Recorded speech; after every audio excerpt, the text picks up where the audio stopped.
What you're about to watch is part 2 of episode 1 in our ongoing series, Genesis Revealed, Defending Biblical Origins, featuring Dr. Dino.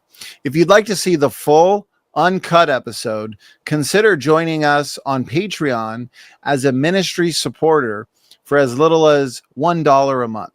And if you're already supporting us, thank you so much.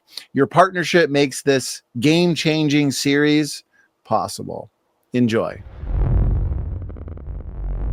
So God bless you, Kent.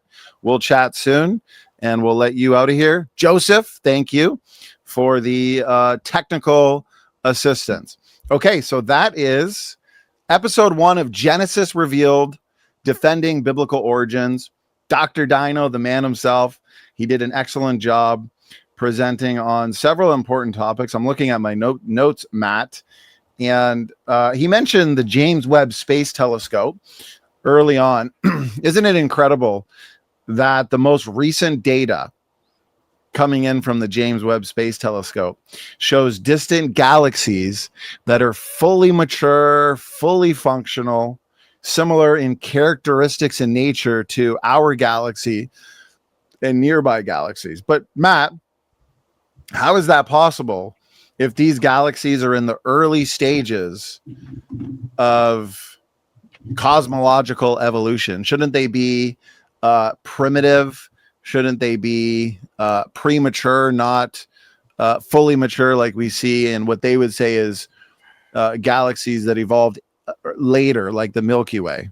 Right. That's why Jason Lyle actually predicted that we would find those. But the secular community has now had to say that the only way that can be true is if we now double the age of the known universe.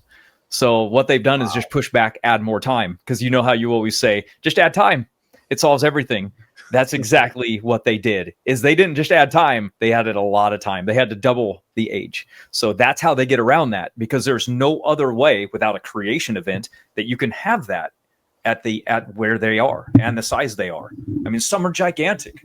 So why are they there? How are they there? Right. And Dr. Jason Lyle, as you mentioned, PhD astrophysicist, he not only made the prediction before we got those observations from the James Webb Space Telescope, he actually predicted how critics, as you know, how critics would respond, old Earth creationists, those that reject a young Earth. And those predictions were also confirmed. So the data was confirmed that powerfully support a young Earth and young universe. And what was also confirmed was how the skeptics would respond and what their rescue devices would be. Yeah. I mean, how incredible is that? That just goes to show you how it's religious for them. It doesn't matter what the evidence points to. The decision has already been made that evolution is true. Therefore, it has to fit it no matter what. So just jam the evidence in and everything will be okay. Right? Right. Doesn't really matter what the rescue device is. We know from the critics, they could just make something up as long as they give an answer. That's what Mary Schweitzer did. She knew her job was finished when she found dinosaur soft tissue. She didn't tell anybody for a year. She said, I need to find a solution to this or my job is done. So she was at some Alzheimer's convention and they were talking about how the brain is preserved in certain dendrite because of the iron. And she was like, I wonder if it preserves soft tissue then. So lo and behold, she goes, yeah, look, it does. And then that's all they needed. Kept her job, no problem, bingo bango. Now, dinosaur soft tissue, easy to answer, just add iron. Right, yeah. And now, I noticed, because I put out a short recently on that issue, collagen found in dinosaur fossils, this preserved biomaterial that we find in fossils all throughout the geologic column. And as usual, without even mentioning Mary Schweitzer, the critics in the comment section, Mary Schweitzer, she's not a young Earth creationist, this and that. Well, she was. Well, and that's a worldview issue too. Okay, she might think that the iron preservation or the rescue devices are enough to save the day, to preserve her worldview and her starting presuppositions, even though the evidence is supporting a young Earth and the rescue devices don't work. But what's funny, Matt, is we don't even really need Mary Schweitzer anymore. Because, for example, we had Dr. Brian Thomas present at our recent conference with Genesis Apologetics, ICR, Dr. Carl Werner. And he's documented, he showed a slide where you've got over 140 soft tissue findings now. Okay, disregard Mary Schweitzer. It's not like this is an anomaly now or an isolated case, right, Matt? Right. Now, the more they look, the more that they find, the more cases that they've discovered. And so they always want to go back to the Mary Schweitzer finding, but then I guess ignore the other, 100 plus examples of dinosaur soft tissue. Yeah, they love to say, well, this is an anomaly. Well, it's an anomaly because you're not looking for it. Go Right. look, you'll find it. Just like Yeah. they say, oh, well, you shouldn't be carbon dating diamonds. That's not what it's for. Well, why are they doing it? You shouldn't be carbon dating dinosaur fossils. It's too old. Well, why are they doing it? And why are they finding it? Of course they are. They're looking to determine whether or not it's contamination or whether it's intrinsic to the fossil. That's why we can literally say that there's so many different things that point to the life being young. Let's just give old Earth creation some real good benefits, okay? You got an aquarium. There's rocks in that aquarium. They came from the ground. They're really old. We throw some fish in there. The fish are very young, right? We just put them in there. They die. We let them die. We don't even feed them. They get all messed up and then take out the water. They're mixed in with those rocks. We date the rocks for the fish. How old do you think we're going to assume those fish are?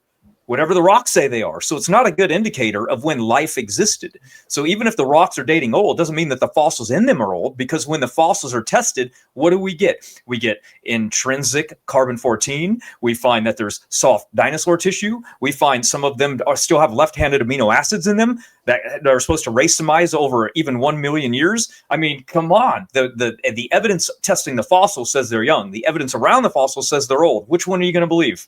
The genetic data or the rocks, right? So I'm the same. I say just step back, don't get emotional, look at the evidence. It's going to tell you contradictory things. So you have to weigh it in. Which one is true? Which one is not? Why? And there's so many things that we've been going over. Look at what Kent just went through. He goes, why is humanity supposedly hundreds of thousands of years old, but everything's around 5,000? Everything. So they just collectively worldwide were just so dumb they couldn't figure out how to make shoes, write anything down. They all documented things, civilizations that never met at the same time worldwide. Come on. Well, that's a great point. Even the lack of bodies, the lack of fossils in terms of humans, because like you said, everything traces back, all the direct empirical evidence traces back to an origin of mankind at roughly 6,000 years. Multiple independent lines of converging evidence, as you do, brother. You have an excellent presentation where you find all of these independent lines of evidence that converge on one conclusion. Right. Yeah, there we go. Right there. Wrote a whole book on it for everybody. It's incredible. But yet we're supposed to believe that no, man goes back a couple 100,000 years ago to Africa, and even further than that to so-called, pre-human hominins like Erectus. We've discussed the fossil challenge. Okay, apparently Erectus is supposed to have lived on the globe from between 1 to 2 million years. Okay, let's say their generation time was roughly 25 years. They're having a lot of babies. There's a lot of offspring. There's a lot of output, okay, on the planet. And so between that 1 to 2 million years, do the math. You're looking at billions of dead bodies. But yet, where are all the graves? Where's all the dead bodies? We know Erectus was a sophisticated people group, even if the evolutionary community wants to deny that. So where's all the evidence for their civilization? Where's all the campfires? Again, where's all the grave sites? Where's all the bodies? And when we actually compile all the bones that we have with Erectus, you could probably fit them in the trunk of a car. What in the world? That doesn't look like 2 million years worth of history. And then even going back to a couple 100,000 years, where's all that evidence? As you said, so mankind just within the last 10,000 years, did you want to elaborate on that? They just figured out agriculture and how to do farming and things like, isn't that kind of far-fetched, Matt? It gets even worse, dude. It just, a new discovery makes this so much worse. You know why? Because now humans are 1 million years old. That's right. Yeah. Modern day humans are 1 million years old. We're not 200,000 to 300,000 anymore. We're 1 million. So now you don't just have Homo erectus running around 2 million for 2 million years. You have regular humans as well running around over in Eastern Asia for 1 million years. Wait a minute. So we have different groups all over Earth, migrating around, living, and yet not leaving traces of their culture and civilizations, just random fragments of bones here and there, and they were just idiotic. Doesn't make much sense. I mean, something is going on, something's wrong with the story as opposed to what we're finding. So what could it be? Evolution has to answer this, because remember, the job of evolution is to answer the diversity of life on Earth. We do that by saying, look at the mutation rate. The mutation rate is fast. The genetic diversity is low. And when we look around the world, we could say, okay, what is this people group doing? They go, oh, well, they lived in small groups. Well, that's even worse. Now you have inbreeding problems. They lived in groups of 15 for 400,000 years. Not on this Earth. Maybe on another planet. Not here.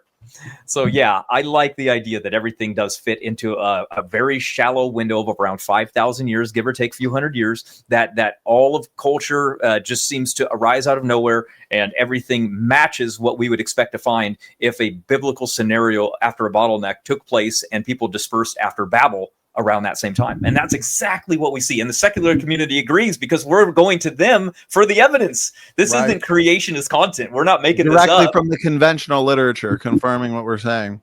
Right.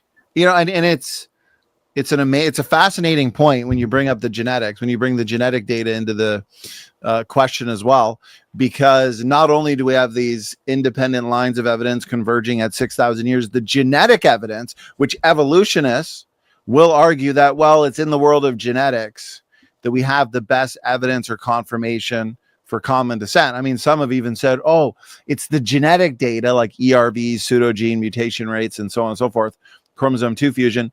We don't prove things in science. It's about disproving things, but they'll say the genetic evidence is basically as close to proof as you can get for something. Oh, really? Well, we could refute all those pieces of evidence, but with the genetic diversity that you talk about, fast mutation rates in the mitochondrial DNA, fast mutation rates in the Y chromosome in humans, and actually you've discovered data suggesting in basically the entirety of the biological kingdom, if I remember correctly, especially in mammals, but yet low diversity in humans. There's low diversity in the Y chromosome, low genetic variation in the mitochondrial DNA chromosome. In the mitochondrial DNA, only a few DNA differences separating any two people on average. Even your longest branches on a phylogenetic tree is only about 120 to 140. Y chromosome, again, just a few DNA differences. Y chromosome for men, of course, paternally inherited.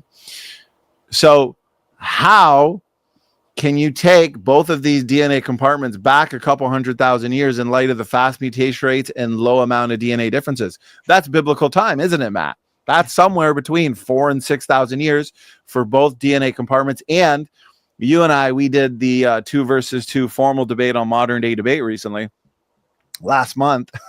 What a fun debate. Dodge, duck, dip, dive, and dodge, the 5 Ds of dodgeball in real time, right? Yeah. Planet Peterson and PhD Tony. Anybody who hasn't seen it yet, I recommend they check it out. And it was evolution on trial. We were the ones focusing on genetics. We were the ones putting forth the genetic evidence. That is the direct way to answer the question of ancestry. Fossils that they love so much, Matt, bones found in the dirt, those are not inherited sperm and egg. What's inherited sperm and egg? Genes, traits, and genetics. That's the empirical evidence. That's the direct way to answer the question of ancestry. When we look to the world of genetics, what do we find? Confirmation of biblical origins. What's the title of this series? Genesis Revealed, Defending Biblical Origins. We're only in episode 1, and we've confirmed the biblical model of ancestry. Isn't that right, Matt? Oh, it's so easy too. I mean, how many articles are you writing almost per day now? There's crazy. Not enough time. There's so much that we can do. There's just so much. Like, I didn't even know Kent was going to go on the rabbit trail he did today. He could literally have just taken one of those topics, like limestone, and just done the whole thing on limestone, and then the next day do another one. But even every single day, we wouldn't even get him enough to go over all of the evidence, because it's so much. I mean, look at all the books behind you. Look at your books. So many. Yeah, well, the first thing you mentioned, the articles. Whether it's Patreon or the Truth and Research section on the website, we recommend people go here. Matt, he's been killing it with his new mutation rate study. I'm in the final stages. I've really been meticulous, taking my time on the heat problem technical article that I've been working on for a while. Been brainstorming ideas, you and I, for the last 5 years or so. And so I'm really making sure that it's bulletproof. And you've done the same with your new mutation rate study. And so those should be hopefully within the next week or two up in the truth and research section. But if you go to standfortruthministries.com, click articles, this is where you find the truth and research section. Like you said, Matt, dozens of articles. We've also published probably another dozen roughly on Patreon that hopefully sooner than later we'll get up on here on the Y chromosome dissimilarity challenge that the critics are failing miserably to answer when you consider overall gene content, architecture, and size differences. The Y chromosomes between humans and chimps, supposedly chimps are our closest cousin, and the evolutionary community says that we can trace humans and chimps back to a common ancestor roughly 6 to 7 million years ago. And yet the Y chromosomes between humans and chimps are less than 30% the same. These are massive differences. There's differences in palindromes. There's differences in ampliconic sequences. Heterochromatin, the pan lineage, chimpanzees and bonobos. According to the evolutionary model, they would have had to lose the entirety of their heterochromatic arm. The chimp Y is half the size. It's so bad.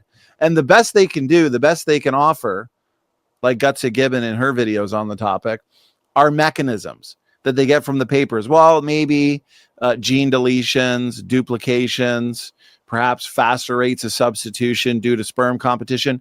Naming mechanisms is not actually providing us a sophisticated mathematical model that's actually documenting how all these changes can take place, how many of these changes need to take place in that 6 to 7 million year time frame. And the biggest challenge, show me the reconstructed Y chromosome ancestral sequence so we can even test their mechanisms in the first place to see, oh, which lineage gained, which lineage lost. How did this happen? When did this happen? Why did this happen? They're not even close to answering this challenge. Anyways, I just wanted to rant on that for a little bit, but people can go to Patreon and you can sign up to support the ministry, of course, but you can also see the latest articles on that topic. So Matt, brother, here in the truth and research section, your paper here, Flood, Fire, and Ice, How a Global Flood Started, Volcanism, which sparked an ice age that shaped human diversity. Excellent. You can also find articles and papers on topics outside of origins, like eschatology, the study of last days. I put this out, the case for premillennialism, debunking the out of Africa claim, fast rates, firm evidence, and the collapse of Dr. Dan Stern Cardinal's case, Dodgeball Dan, who we're so familiar with. Endogenous retroviruses. We get into Lucy, Australopithecus afarensis. As a matter of fact, I just put out a comprehensive technical article on Patreon, which will soon make its way to the main website, hopefully, debunking or addressing the Australopithecine question in detail. It's a must read. Matt, your article here, Migration After the Flood, Kangaroo, Armadillo, and Koala. Did you want to briefly, I'm curious, if somebody only had limited time in the day, which article of yours, maybe a few of them, would you point them to really get a good understanding as to why the biblical model of ancestry is the superior model in origins? And then can you briefly cover what people are going to see and read in your upcoming paper on mutation rates? Okay. Well, the one you just passed is an interesting one because it talks about, you hear oftentimes critics saying, so you expect me to believe that a kangaroo hopped from Australia all the way to the Middle East and then goes back again to Australia. They have this weird concept that the world was like it was today before the flood. We kind of just show like, no, what was going on is that if the continents were connected, everything would have been able to access one another. Everything, if the land masses are connected, there was no Australia yet. If there was, if you wanted to name it that, it was still been connected to the mainland. It hadn't drifted away yet. And so what would happen is the animals that God sent to the ark would have gotten off the ark, and then we have to explain how they would migrate to different areas. So how would a koala? See, the interesting thing is that people think koalas only survive and need eucalyptus to eat. That's not true. They choose it. They prefer it. It's like a drug to them. They're addicted to it, but they don't need it to live. So when we're like, okay, well, how would what's the evidence that there was ever a kangaroo that got to Australia from the ark then? Well, we have that evidence, actually. And here's the thing. If they were migrating and they passed human beings, what do you think would happen?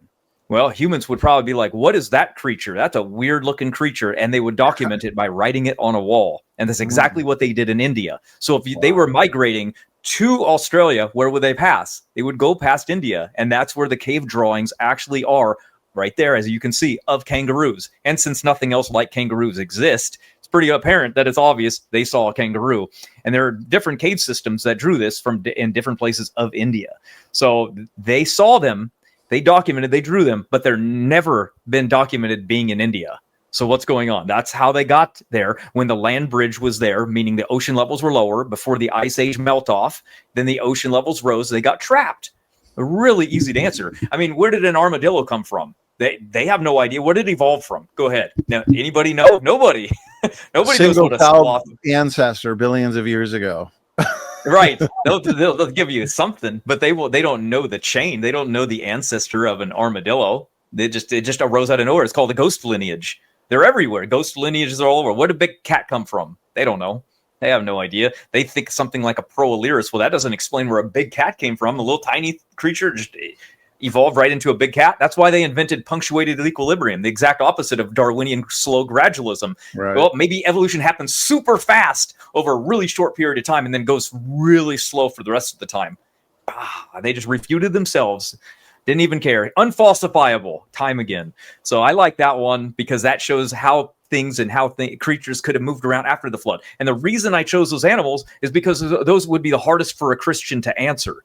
I don't care about like wolves. Of course, wolves are going to be tracing a migrating animal like a goat. Of course, they're going to migrate and easily travel. But and there's another good one. What I throw radiometric dating in there for? Because people want to know, like, well, why do the rocks date old if they could be young? What is the accuracy of isochron dating, the most accurate dating method of all, where they compile all the different dating methods of together and then test a rock? It's only 50%. At best, it gets even lower when you combine all of the dating methods, drops to 25%. So Wild. That's the things I like to cover. It's all over the place because me and you deep dive on all these things. Right. Even with isochron dating, the supposed method that saves the day for deep time, we find discordant dates. We find issues. The failure of isochron dating. Notice this. False isochrons everywhere.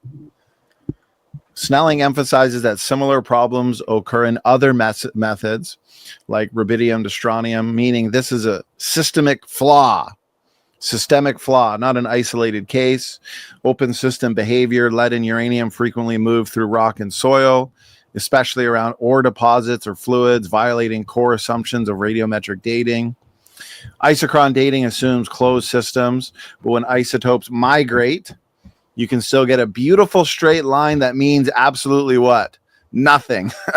And there's a study, Kungara study, and is a textbook example, a perfect line, but what, Matt? A meaningless age. A straight line on a graph doesn't guarantee a true age. Why? Mixing and leaching can mimic isochron lines. Isn't that interesting? Yeah. And so what we mean by this is when a rock is cooling down, it traps radioactive elements inside of it. If it cools down really fast, the radioactive elements won't conglomerate and get near one another. So there won't be continuity between everything. So if the rock seals supposedly really slowly, they have time to get together all in one area, which would create that straight line. That's what we're talking about, a closed system. So after Noah's flood, obviously rock systems would be heated, they would be open, and this would be disastrous for any type of dating method. But then as the flood came to a close, different rocks would solidify at different rates, especially if we're dropping into an ice age. Some would close really fast depending on where they are, others would stay open for longer, and that's why you get such discordant ages when you test rocks, because of their closure rate. And so that's the whole thing about, is it accurate? Well, when we test things and we know their ages and they're always wrong, it's a pretty good indicator you can't really trust the method. Right. You documented, Dr. Snelling documented in the seminar that we just did with him, you have known volcanic eruptions within our lifetime, newly formed rocks, and those rocks were taken, they were dated, and they didn't come back as 0. They didn't come back at 10 years, 20 years, 30 years, whatever. They came back at millions of years for newly formed rocks. And of course, critics have rescue devices and criticisms. And in the seminar we did with Dr. Andrew Snelling, he demolished those. And you said something earlier that reminded me of the points dealing with C14 that you find in diamonds and coal, for example, or the abundance of helium, Matt, that you find in zircon crystals that shouldn't be there if zircons are billions of years old, because as uranium decays into lead, a byproduct is helium. It's a slippery atom. It moves through the rock, escapes into the atmosphere. And so known helium diffusion rates means that we shouldn't find the abundance of helium that we do find in the zircon crystals, which means the zircon crystals can't be billions of years old. Anyways, when these diamonds in terms of C14 were tested, or the helium and zircon crystals, from my understanding, based on what Dr. Andrew Snelling was saying in the seminar, when they tested those samples, they couldn't really tell them, that they were young Earth creationists, or they couldn't be maybe as transparent as they wanted to be in terms of their position, because of the old Earth bias, where, well, why would we test these diamonds? Of course, there's not going to be C14. Or why would we test these zircon crystals, and so on and so forth. And so when they got the data confirming a young Earth, it really upset the old Earth community, right? Because it's like, well, C14 here. Why do we find so much C14? C14 has a short half-life, as you can see here. It's created in the upper atmosphere due to cosmic ray bombardment. Wheat plants, wheat animals and plants take in the C14. Anyways, we stay balanced, but when we die, the C14 decays away. And so if every single atom in the universe, Matt, were made of radiocarbon, it would have all decayed away in easily 100,000 years. And so why are we finding detectable levels of C14 in coal, claimed to be millions of years old? Why do we find detectable levels of C14 in diamonds? Why do we find detectable levels of C14 basically everywhere that we test in the so-called geologic column? But anyways, this goes back to the point that I wanted to make based on what you were saying earlier, Matt. Isn't it interesting, the bias in the mindsets of those that reject young Earth creation? They don't even want to perform the tests for young Earth creationists that could help us answer the question of the age of the Earth. Is it old? Is it young? If it's old, then we shouldn't really find any C14 in diamonds, for example. If it's old, then we shouldn't find a lot of helium in zircon crystals. If we find a lot of helium, then we know the Earth is young. If we find a lot of C14 in diamonds, we know the Earth is young. This is a great test. We can make a prediction. So why are those that are in charge of doing these kinds of tests and experiments, why are they so reluctant to do them when it's a young Earth creationist that wants to perform the experiment, Matt? Because they're scared. Their paradigm, their job, their money relies on that. You don't get government grant money refuting the narrative. It's programmed in. That's why, imagine Dr. Dan. His job is teaching evolution at a college. Do you think that he would ever flip and say, you know what?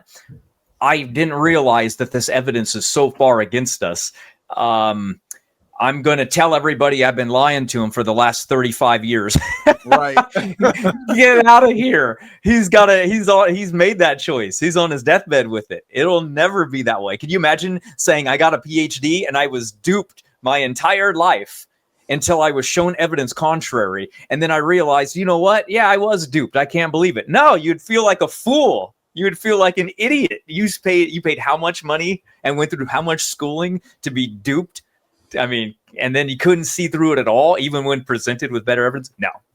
It can't happen. And then there's also the sunk cost fallacy, which is if you make money from something, you're already now obligated to pretty much follow it anyway. You're not going to give up your livelihood and your money, your income. Erica spent how much time getting her PhD in nonsense? I mean, you really think she's just going to go, you're right, baraminology is better than mine. I'm going to go back to a create. No, come on.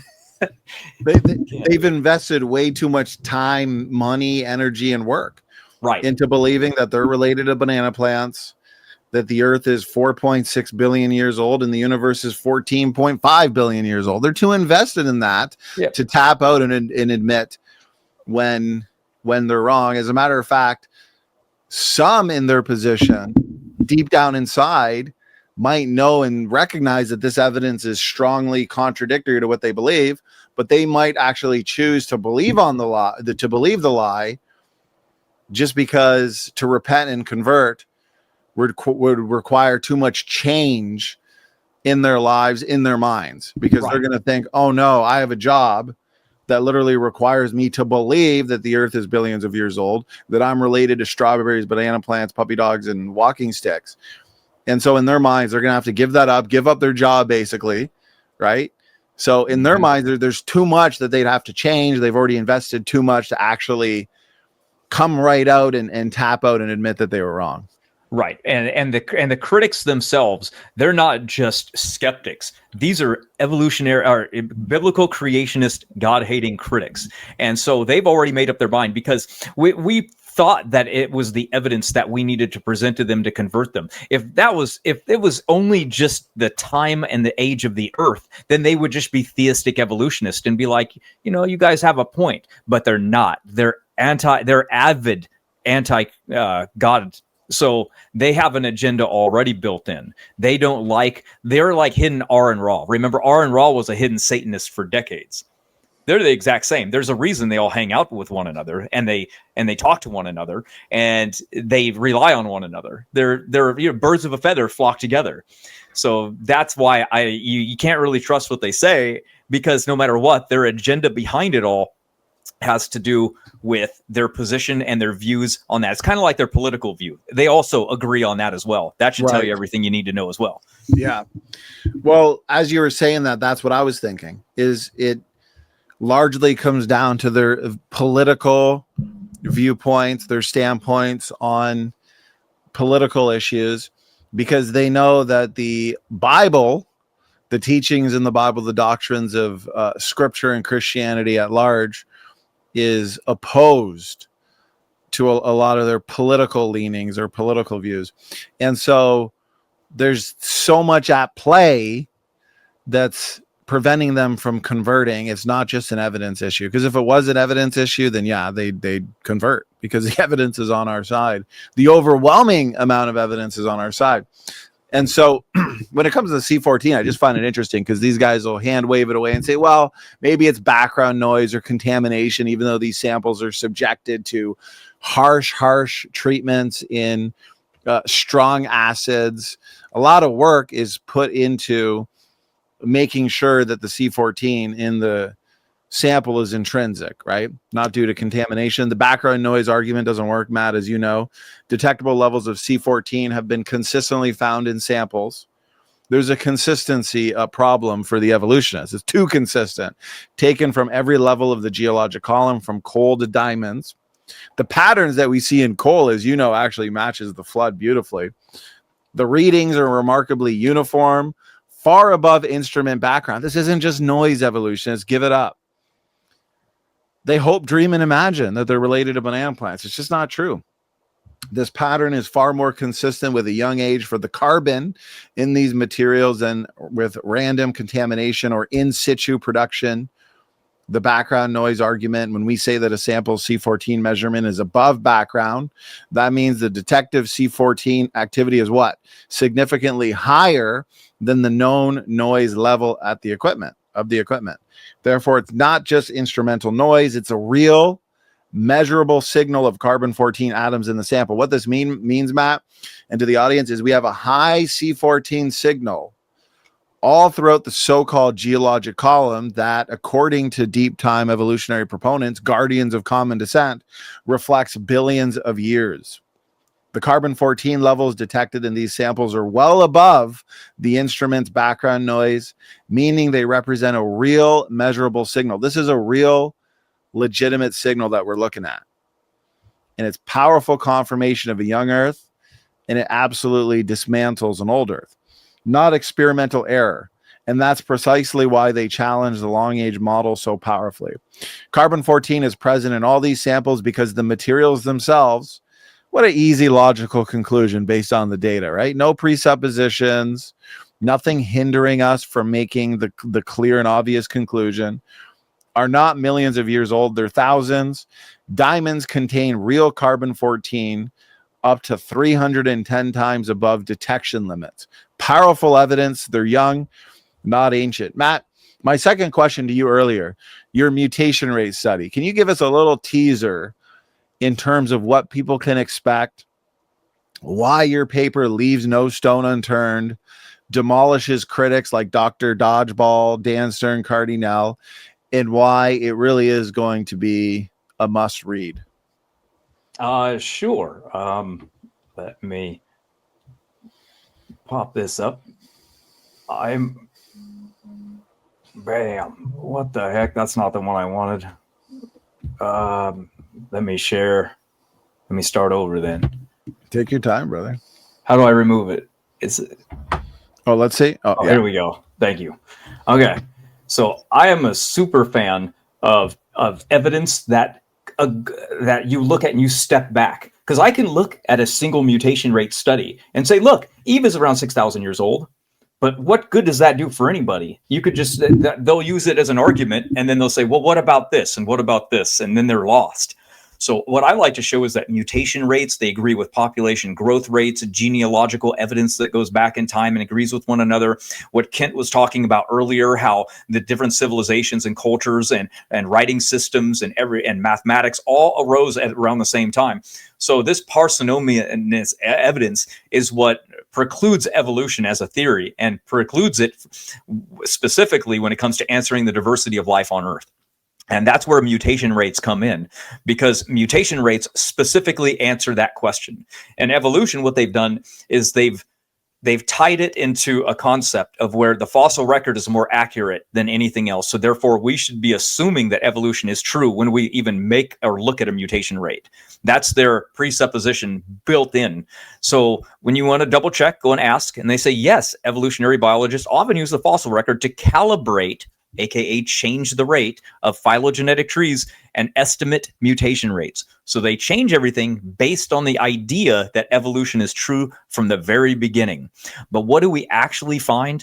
Well, we actually find that the rate was extremely high. One of the first ever observable pedigree studies goes back to 1996 with Howell and his team. And what they did is they found a rate compared to evolutionary split divergence back then was like out of 10 or 14 million years old for a divergence of chimpanzees, that the rate is 200 times faster than that, or one substitution arising every 25 generations.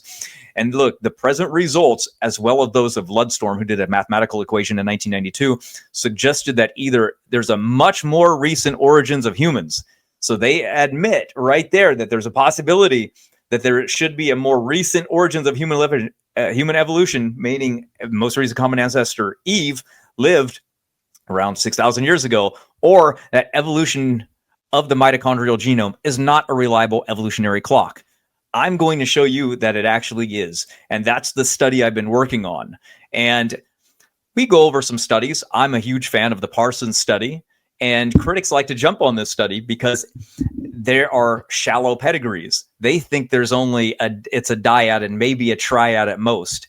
They don't know what a can of worms they've opened, because we're going to go over actually how deep these were, the different rates they got, the actual time frame that they published, and how fast the actual rate was if we want to use those shallow genealogies, which they didn't publish as their final conclusion for the most recent common ancestor. What they really came up with and published, though, was that Eve lived around 6,500 years ago. And this study that we go into shows how they got that, why it's accurate, how it matches other pedigree mutation rates over time, and no matter how deep the pedigree is that you look at, confirms Parsons anyway. So that's the fun part. See, these critics, they don't know like anything about these. They're very surface level. They reach to people like Erica or Dr. Dan for answers. And those answers are usually very simple things like, well, you didn't take natural selection into account. And when you do, it slows that rate down that matches evolutionary timelines. That's not going to work either. And sorry, it's ridiculous to even claim if you actually read these studies to any real degree, which is funny because he's a PhD that just released a video the other day about mutation rates and how they confirm evolution. So perfect timing for the paper to come out because it's going to eat his video up, and there's nothing that the evolutionists can do. So this is a great piece of evidence that creationists should use and should continue to use to talk about when the biblical Eve lived. And the study goes into detail about pretty much everything you could imagine. It was around 30 pages when I ended, and we cover everything. And here's the cool part. We don't just talk about humans. We go into animals as well. Why? Because humans have a very long generation time. So you can only really go back in some of these genealogies, maybe 10, 15, 20 at best. But animals have a very fast generation time. So when you look at chickens, for example, very easy to get a deeper rooted pedigree on those things. And that's exactly what we look at in these studies. And then if that wasn't good enough for the critic, we go even a step further and we go back thousands of years to mummified cats. And then we check out their same region and we find the same thing, that they take that generation and they look at the fixed differences, and they go back to find out that mummified cats around 300 BC have a common ancestor that only goes back around 2,000 years. Uh-oh, right on the biblical flood timeline? That's not so good, is it? Domestication of cats lands right when the Egyptians documented on their walls when they first domesticated cats. So we know that these pedigree mutation rates are accurate going back in time because they accurately land on known historical events going back thousands of years. So how can you say that they're wrong because they don't match evolutionary timeline when they're correct because they match known history and writing? So the rescue devices they're losing them every single day. And this paper demolishes any of their bad arguments from then on out. Brother, so good. I love it. I mean, the image that you have on screen right now from TJ Parsons. So you're saying that everything we see in terms of these observed mutation rates in humans that confirms the biblical model, they actually expand. You've extrapolated those out logically and scientifically based on your research with the rest of the biological world. Correct. And we've gone to other studies with human beings as well, because remember, the critics say this wasn't a deep enough pedigree mutation rate study to get an accurate count. Most likely because it was one generation, they're catching a lot of noise, a lot of somatic mutations, things that they shouldn't be counting. So we go over this study to show that is not the case. And then two, what I do is I go into very deep-rooted pedigree studies in humans, which confirmed it. And even last year, 2024, I went into the largest pedigree study that's ever been done on Earth with more people than ever, 116,000 people. And the upper end bound of that mutation rate study landed on Parsons. Uh-oh. Exactly what we would expect. So he literally confirmed Parsons after 25 years of time landing on the same mutation rate or substitution rate, which is exactly what we would need to define when Eve lived. So good, brother. It's a great time to be a biblical creationist, and the viewer can see even more of that in real time in our upcoming 2 versus 2 debate. Isn't that right, brother? Oh, yeah. You're going to be focusing on that. And you've left no stone unturned. Aren't you curious how the evolutionists were going to be debating? Not really, because our last ones decided to Google how to answer us. Right. Yeah, in real time. In real time, they pulled up their phone and and ask ChatGPT. It's so hypocritical. Could you imagine one of us did that in a debate? 20 different evolutionists, Gutsick Gibbon, Dr. Dan Stern Cardinal, Diaper Dino, all these guys definitely would have taken that clip. They would have put out a video, given negative commentary. Oh, Matt and Donnie in real time, cheat and go to ChatGPT. They're stumped. Yep. So they get an answer in real time. They present it. They get called out on what the answer even means, and they don't know. It's so hypocritical. It's a double standard. But Planet Peterson, a popular evolutionist, does that. And barely any evolutionists speak up. Now, I did hear several evolutionists say that was not a good thing, not a good debate tactic for Planet Peterson to do. Basically, just take a rebuttal in real time from ChatGPT, read it out, rush through it. He didn't even want us to respond. When pressed about what he just read, what that meant, he had no idea. But do you get what I'm saying, Matt? If you and I were guilty of something like that, we'd never hear the end of it. But of course, someone on their side does it. Well, they're hypocritical. They got the double standards. And so Planet Peterson barely gets called out on it. Isn't that wild? It's what you get when you go against the consensus. People really want to believe that it's true. They don't like to believe that they were fed a lie and they believed one for so long without being obviously rational and being like, man, I should have questioned that. I can't believe I was so wrong. And we're all taught the same thing. And when you get out of school, you never even think about evolution again. Very few people even think about the subject. It literally comes up never in a day-to-day conversation. So most people are never going to question it. You question it when you come across a video like that. And then you watch a debate and you go, interesting. I never really considered any of these things before because we're never taught them in school. You see, school's locked into the paradigm. They already know. The Rockefellers set up a long time ago. They said, we want a nation of workers, not thinkers. They want to program you. They need you to be an animal. Slaves. They want to rip you from school when it's time for war and go kill people. You think a Christian's going to do that? Come on. They need to program you. That's why the military wants you when you're young. You're easy to program. School does that. It programs you.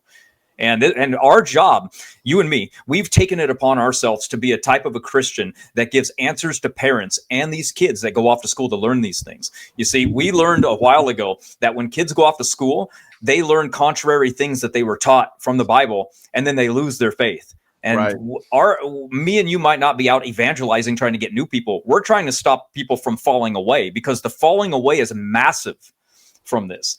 And we want to give answers to everybody. Scientific.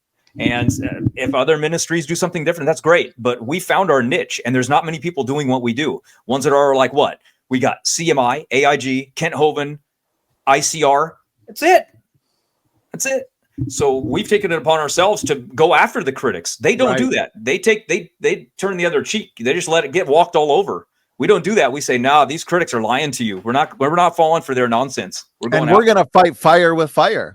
Like in that 2 versus 2 debate, we got dozens of comments of people saying, we love how aggressive you guys were. We love that you held the evolutionists' feet to the fire. We're not into softball apologetics. Okay. Softball apologetics don't work anymore.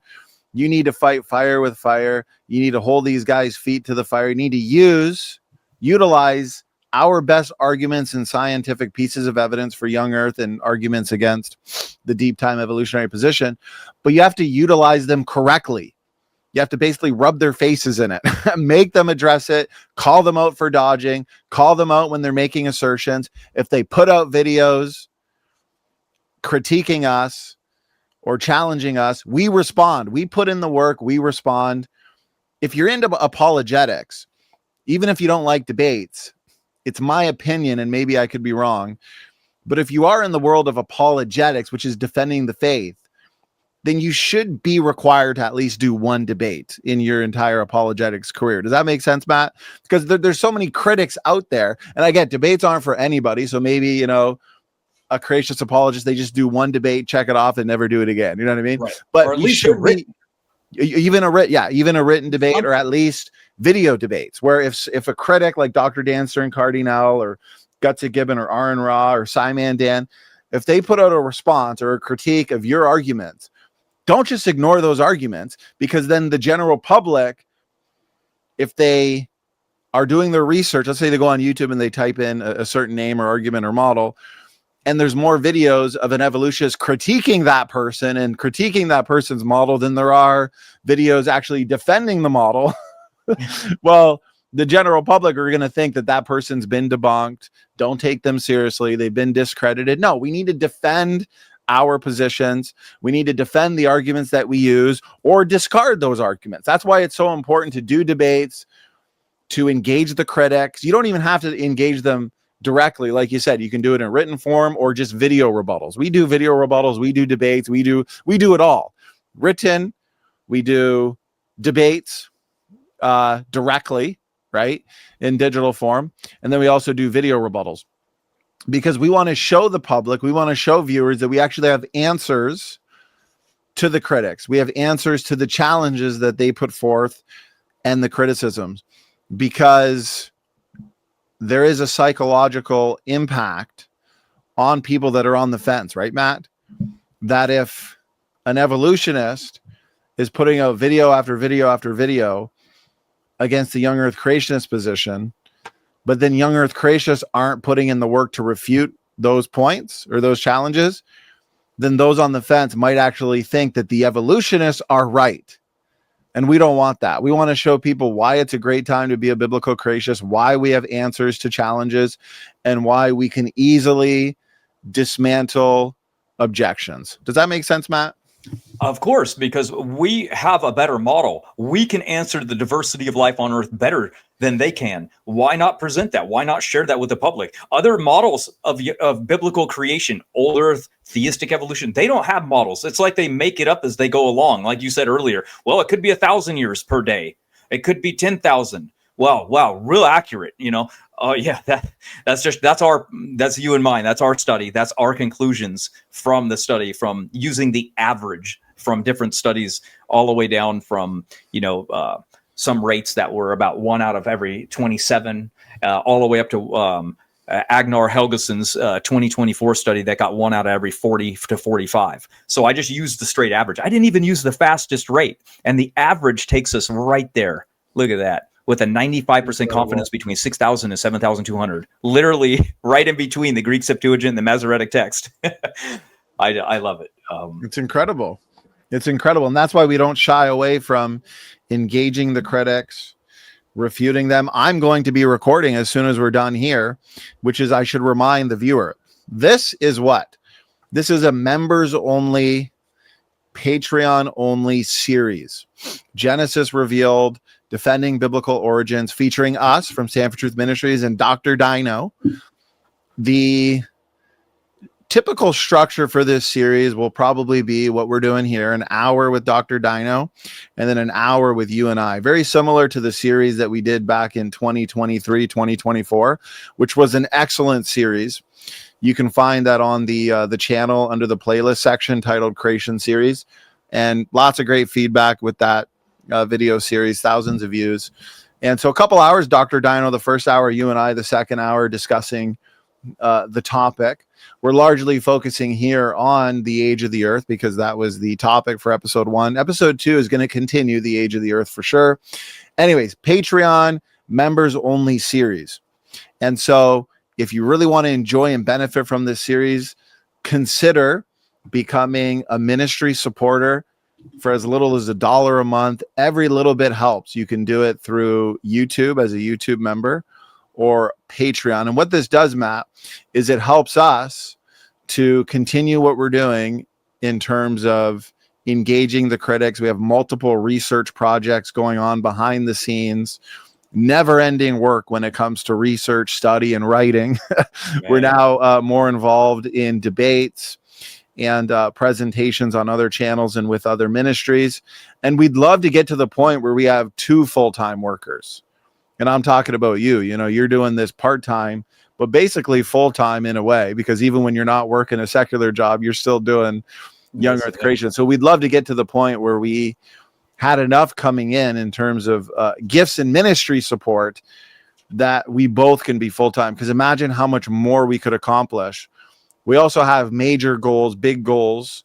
Sam, our other award-winning co-host, our brother Sam, he's really helping us with the in-person division. So 2026, we really want to do some in-person stuff, some in-person presentations, at least one in-person conference. And so all the support that comes in from you guys are the life and blood of this channel. You guys are the life and blood of this ministry.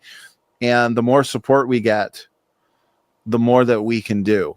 And if we have a second full-time creationist working for the ministry, then we could triple the output. So for those that want to see future episodes in this series, I'll flash it up on screen.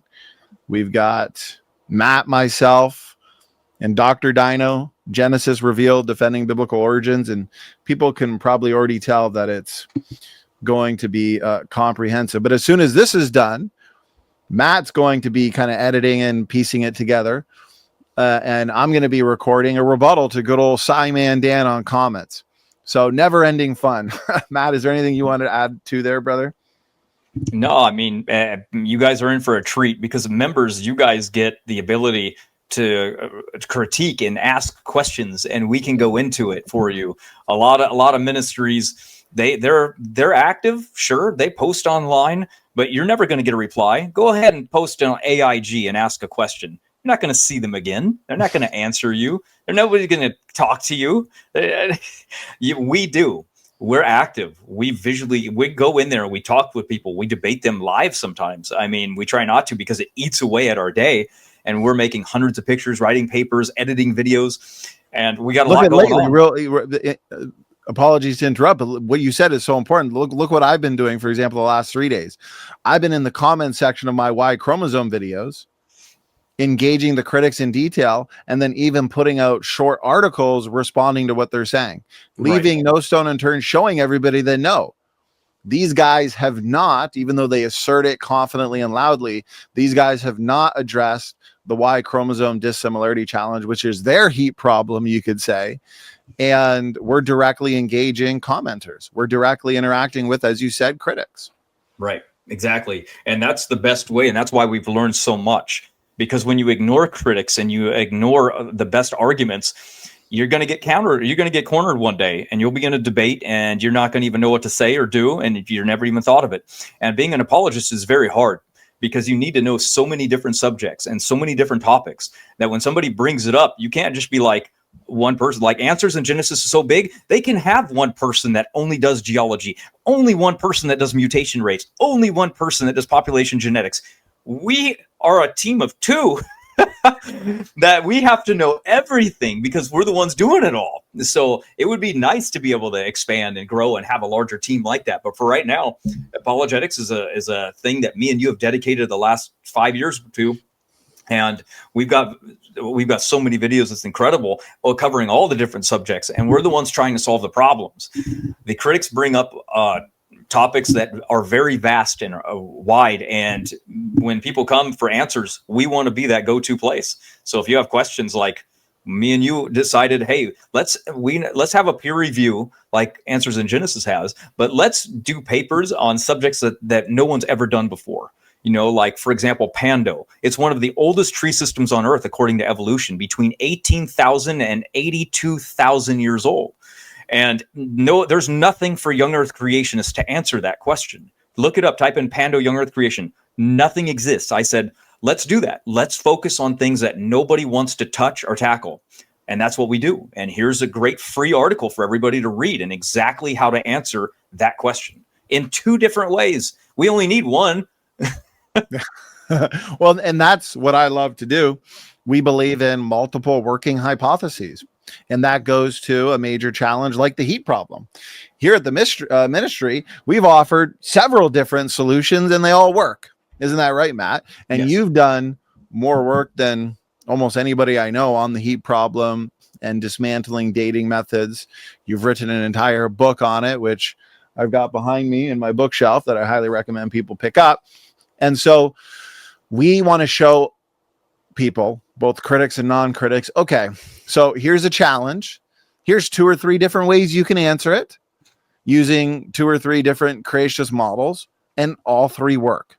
Right. So it gives a variety of choices in terms of apologetics and in terms of arguments that people can use. Look at this. And I cannot wait to release this article. You've been going through it with me as well. We're also a peer-reviewed team of 2. But like you said, you got to be so well-rounded. Every day, what are we studying? Geology, genetics, biology, astronomy, a little bit of everything. Isn't that right? Chemistry. And so the heat problem. Notice here's a sneak preview. The critics will say, oh, well, the Genesis flood would have resulted in far too much heat due to the catastrophic nature of it. And all of this heat and energy would have boiled the oceans, melted the crust, killed Noah, killed the ark animals, destroyed the earth, basically. Well, we have several models. This is the new one I'll be putting forth. This is the global flood core model. The core and mantle can store huge energy. And we've got the numbers, for example, here, bottom line at the bottom, numbers snapshot. So here's a snapshot, what you're going to see in the article on the issue. Critics are always saying, show us the numbers. Well, we're giving them the numbers. So mantle plus core, more than enough, which means it's not about can all that heat and energy go into the mantle and the core, but how quickly, how fast can we move the heat there? Catastrophic plate motion supplies the throughput. Radiation removes a share to space. And so the biggest heat sinks or areas that the heat and energy would go according to this model is the mantle and core. We don't even really know fully how hot, what the true temperature of the core is today, but we know it's hot, very hot. And the hypothesis starts from the assumption that it was not as hot in the pre-flood world. It's as hot as it is now, and it makes sense because that's where a lot of the heat would have went that was generated from the flood. Okay. But you do have a couple other heat sinks like space.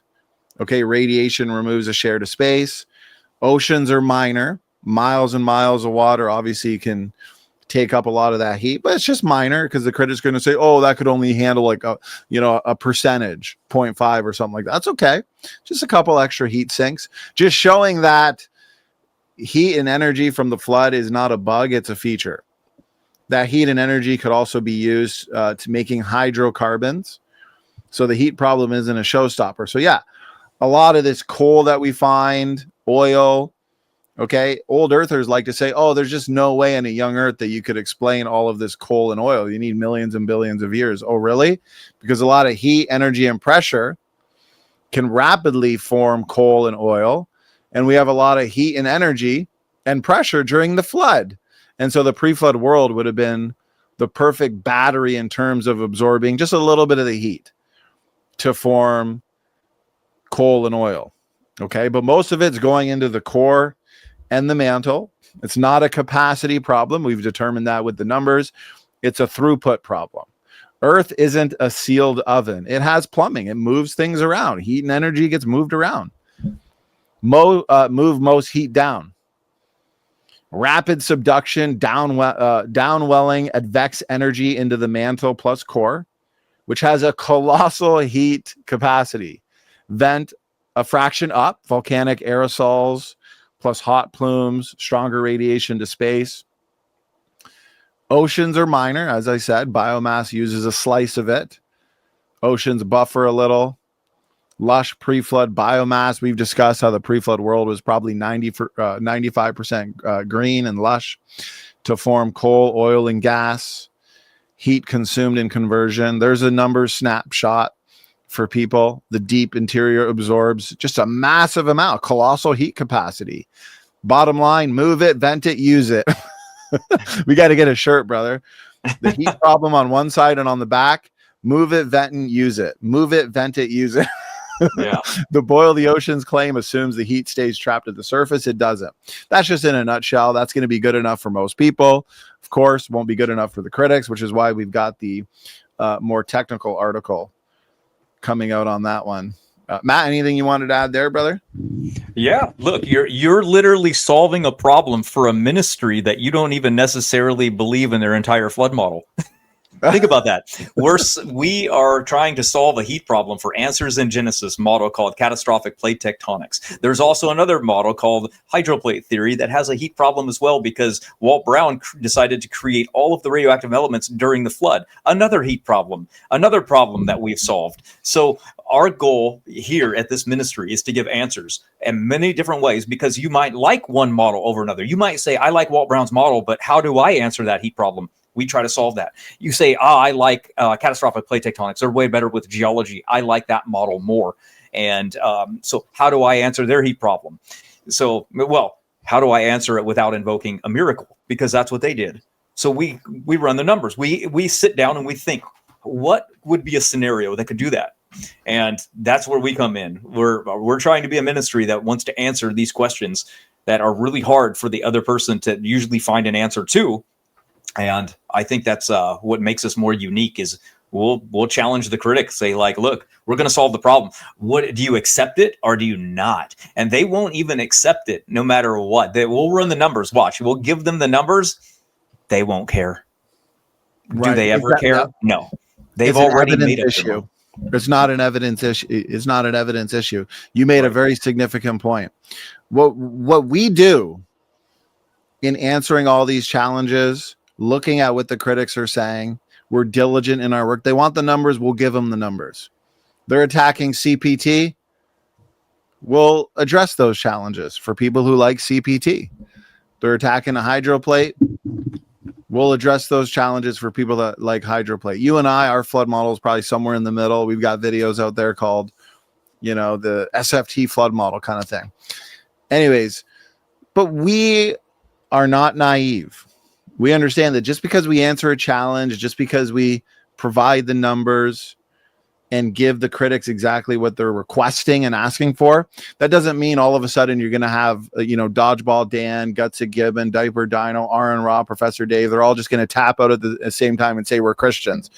No, they're still going to nitpick. They're still going to hand wave it away. They're still going to dodge, duck, dip, dive, and dodge, the 5 Ds of evolutionist dodgeball. But we know, and you guys know as our supporters and viewers, what, Matt, that the challenges have been answered.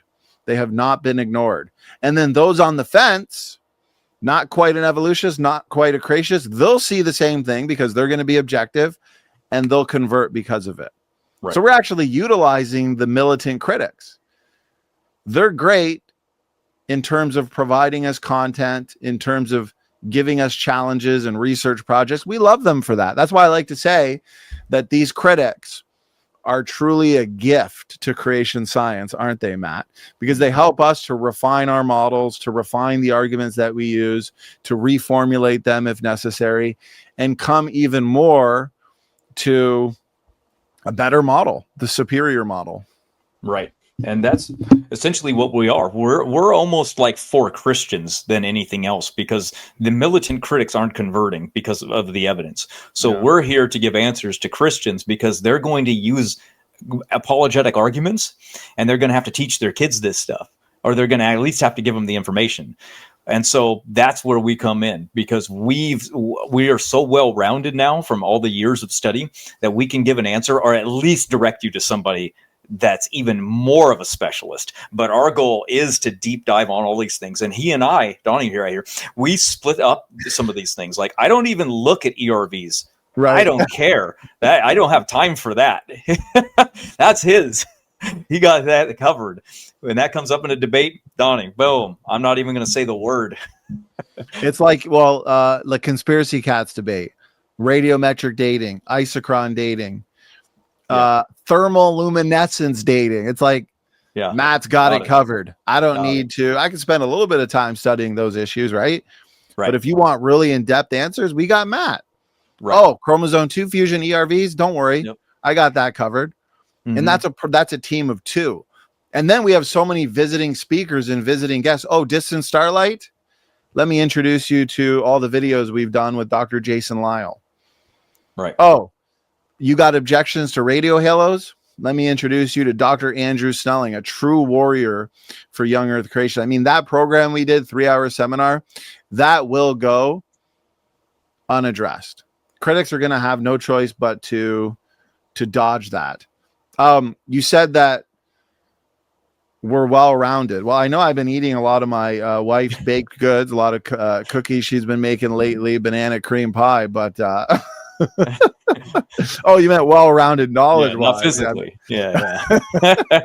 Better not be, man. Right. Not yet. Especially with how many calories you can burn in debates and doing what we do, right? So even if we're not working out, I like to think we're still burning calories. For sure. Before we wrap up, I wanted to showcase this because I am putting together a presentation, as you know, Matt. We want to put together presentations on the articles and papers that we put out. And so this one is going to be the go-to. My goal is to make this the go-to video and answering the question of the Australopithecines. What were they? What are they? And so this is an article you can find on Patreon if you are a patron. The Australopithecine myth. Why these fossils aren't human ancestors. But it addresses it in detail. It goes over discontinuities like the hyoid bone. Come on, evolutionists. Show us a hyoid bone that's built and designed for an ape, right? Because apes possess a bola-shaped hyoid connected to laryngeal air sacs. And yet, so they're not built and designed for sophisticated speech and language like us, right, Matt? Turns out the only known Australopithecine hyoid bone is similar to that of extant apes and not humans. Well, that's interesting. Ours, as humans, we have a bar-shaped hyoid optimized for articulate speech. Australopithecines, again, ape-like. Okay, so there's a massive problem and challenge for the evolutionists. We pressed our opponents in our last debate on this. They had no answer. Nobody has an answer to this because human evolution is false. Show me an ape hyoid bone. And then today we got humans with a human hyoid bone designed for speech. Show me that transitionary series from ape hyoid bone, not designed for speech, to a hyoid bone designed for speech. Massive gaps, discontinuities. These are the kinds of discontinuities that go unaddressed. They're irrefutable. You're going to find this in this article. I'm telling you, it's a must read. I go through in detail the various features of Australopithecines, brain size, their skull, postcranial material. I discuss, which most creationists have not discussed yet, kind of like how you said with the Pando tree, right? Well, we've got good arguments, good explanations for Littlefoot, STW 573, or to be specific, Australopithecus prometheus. So anyways, this goes into detail, even the foramen magnum. So leaving no stone unturned. I'm doing pretty good in terms of the presentation that I'm putting together to give people a sneak preview. I mean, this slideshow alone, and I've got a dozen of these, is already over 500. And Matt, you've got about 500,000 images on your computer. Your computer never crashes, brother. No, I got a good. brand new computer next to me. I can't wait to set it up. It's going to up the game even more. So anyways, here's a sneak preview of the Australopithecine presentation that I've got. We're going to go over the pelvies, the differences, the similarities between the pelvies of humans, Australopithecines, and extant apes today like chimpanzees. Matt, one thing Kent discussed before we wrap up that I wanted to briefly touch on as well was the limestone and also the caves. So Kent made some great points. Do caves require deep time? Not necessarily. We observe stalactites, stalagmites, and cave formations forming rapidly today under the right conditions. Remember, it's not time, it's a what? It's a process. Not time, but a process. To viewers, to creationists, always remember that. Even if the critics bring up an argument you might not be familiar with, just think to yourself, critically think to yourself, wait a minute. They're saying these features require a lot of time, but I know it's not always time, it's a process. And start thinking about what processes the global flood would have consisted of. What processes the global flood could give us. And so notice this. It's the rate of mineral-rich water flow, not time, that determines how fast they grow. Global flood conditions would have massively accelerated mineral deposition. let me cover this, and then Matt, I'd be curious as to your thoughts, because like many topics, you're the limestone guy. Limestone doesn't need time. It needs concentration. Gutsa Gibbon has a video called Limestone Precludes Young Earth Creation. Oh, really?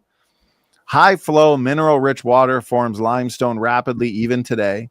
The flood produced exactly the chemistry required. Warm water, supersaturation, CO2 rich volcanic fluids, hydrothermal circulation. The fountains of the Great Deep break open, and they take all of these various chemicals from deep within the earth and allow for the perfect recipe, basically, to rapidly form all of this limestone. Secular geologists observe travertine and chemical limestone forming in years, not millions. If modern limestone forms fast, flood-generated limestone forms even faster, deep time not required. Matt, what are your thoughts? Do you see all of the limestone, caves, stalactites, stalagmites, these arguments that Kent did a great job addressing? Evolutionists love to put forth these as challenges. Do you think that they still remain a challenge, brother?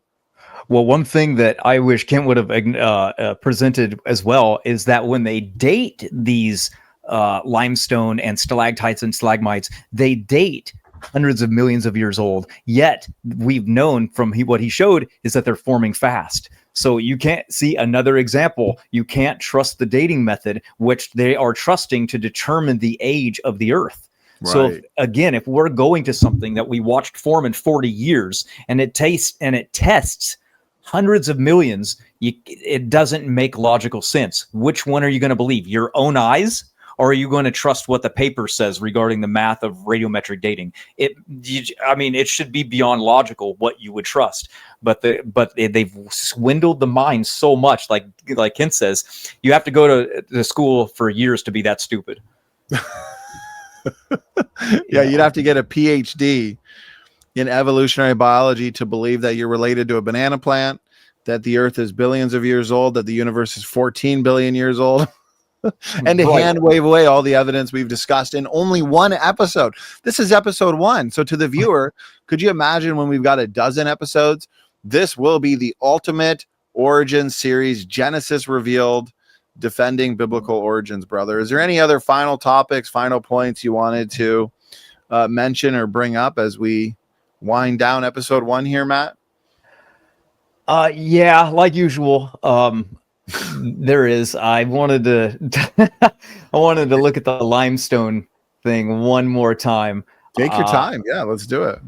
Okay, I'm gonna find it. The limestone topic that we're talking about is we claim that at creation there were subterranean waters that ran under the earth, and during the thousands of years until Noah's flood began, limestone was being created chemically, and that it came up out of the earth during that time and flowed across with sediments, depositing them around the world. Now, and that would just be a claim until we can prove that calcium carbonate comes from geothermal vents. Can we prove that? We absolutely can. And that's the really cool part, is now because of technology, we can go down to geothermal vents and see what's coming out of them. We can test the water, which is another whole topic we can get into later, actually. But the limestone itself is what I find the most fascinating. So let me just do my search engine, because I can't find it manually. Too many pictures, like you said. Thousands. All right. Here we go. Let me share this. Look at these. Look at the limestone coming out of the ground. And here would be exactly how that process looked. Fountains of the Great Deep coming up, being pressed out.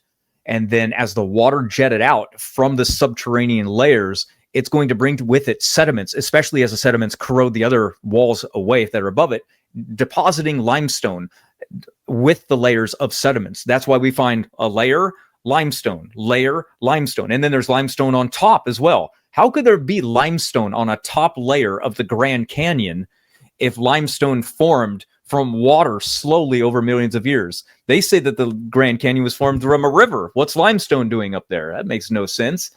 So when we go to an actual website called Ocean Explorer, you can see pictures of the limestone coming up from these geothermal vents at the bottom of the ocean. Exactly how Walt Brown's book, right here, directly taken from the page of it, is that the subterranean water supercritically made this limestone that we now see deposited around the earth, that they attribute to taking hundreds of millions or billions of years to make from slow formation of coral.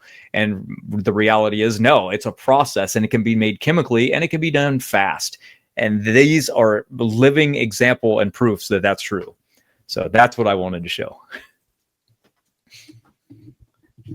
So good, man. I love the detailed responses and answers to all of these challenges, whether it's limestone, the Australopithecines, the so-called heat problem, mutation rates, chromosome 2 fusion, ERVs, pseudogenes, pando tree, migration after the flood, you name it, we've got answers. And so, again, I want to encourage people to sign up as a ministry supporter to gain access to this ongoing series, Genesis Revealed, Defending Biblical Origins. By the time we're done with this series, we will have covered everything, or just about everything, in the ongoing origins debate. So this was a good first episode, I think, Matt. We covered quite a few topics. Kent did a great job on the magnetic field. I think in the second episode, we'll touch on that a little bit more. Salt accumulation, we'll touch on that. Comets, the fact that comets can't last billions of years, we'll touch on that as well. I'll be responding to Simon and Dan essentially as soon as this is done in a separate video. So, okay, brother, that's it. Couple hours, episode 1, Genesis Revealed, Defending Biblical Origins. I hope we gave you guys a lot to digest, a lot to chew on. This is the meat of science. We're giving you some non-technical, but also some technical arguments. We're also showing you that the arguments that we use, they can be defended against any objection, any criticism, and any challenge. Matt, any final words, final thoughts? Yep. If you guys love this content, make sure to leave in the comment section what you want to see more of, because we're doing these videos for you. We will directly answer and go into topics that you enjoy the most. Obviously, Noah's flood, dinosaurs, we know what you guys want, so we're going to get there. Don't you worry. Oh, man, I'm excited for the dinosaurs episode. And Kent's got so many good slides on that as well. Reminder, pick up the new endogenous retrovirus handbook, updated and expanded. The new segregated design model that I've put forth. I've put a lot of work over the years. I've had an ongoing research project on ERVs. It's going to blow your mind. It addresses all major evolutionist challenges, even from their best. And so you can pick that up, Amazon, updated and expanded. And don't forget to check out all of the past articles that we've put out and published on Truth and Research, and also Patreon, and the new articles that we're putting out almost daily. By the end of this series, even someone like Aaron Ra, if they were objective, they should have no choice but to admit defeat. The earth is young, evolution is false, and we are not related to strawberries and whales. Matt, great stuff, man. Always a pleasure. We'll be talking behind the scenes, and we'll be brainstorming ideas for episode 2. God bless you all. We'll see you all again soon.